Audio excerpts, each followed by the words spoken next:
Disappointing. Perhaps one of the most depressing words in the English dictionary. Hope deferred maketh the heart sick, and there's not much worse than when we have high hopes for something great and it comes crashing to the ground. The hype behind the release of an upcoming video game can be a huge facilitator to its success, or possibly its biggest downfall. If a game looks promising to the fan, and that hype train is rolling, the pre-order sales can soar, merchandising can get a boost, more money can be thrown into advertising to bring in even more gamers, and the designing and producing teams can all use this to gain notoriety to continue to build their brand. The game itself, however, it really doesn't benefit all that much from hype. In fact, it usually can only match that hype or fall short of it. And no matter how much hype is built up, it won't affect the game itself, since the overall design and production of the game has been set in stone for years. So while the companies behind the game and the overall revenue earned from the game can attain a massive boost from the hope and belief that the game will be great, the game itself has the toughest task of matching up to those great hopeful heights. And when a game fails to reach those lofty goals from hungry gamers, the goodwill of the company working on the game itself, and the franchise will take huge hits. Maybe the franchise will never have another sequel because of this. Maybe so much revenue gets thrown into advertising, but the angry negative feedback from the fans themselves caused the game to sell terribly. They promise so much and this is the best they can do? If a game matches the hype, it can go on to be extremely successful. Sometimes, however, it's almost best to be a game that flies under the radar and is a surprise success.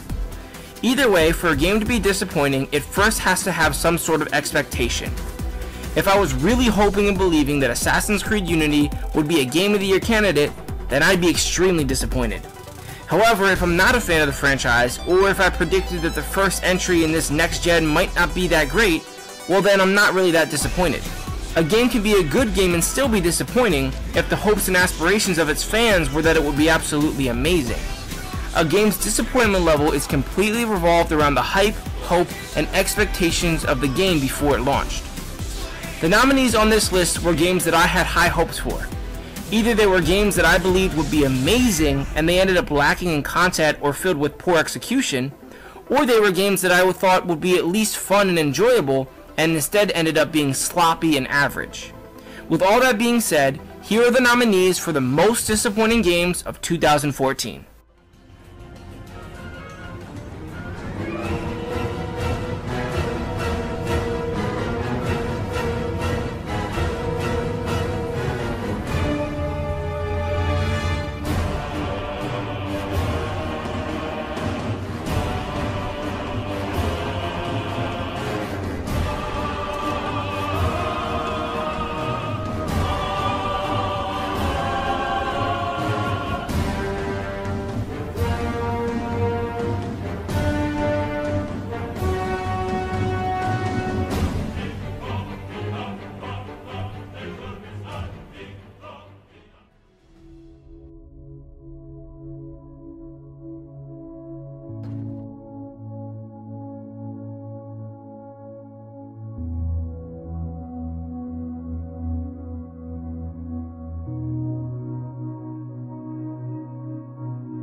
And the loser is Thief.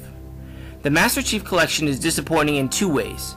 One, the multiplayer is completely broken, and just fragging it up online with some buddies for the night was almost impossible for the first month or so after it launched. It still takes too long even today. And the second reason is that nostalgia sometimes can be a hindrance. It's just not as much fun as some people expected to go back and play the original Halo, for example. Destiny had the highest hype level of any of the nominees.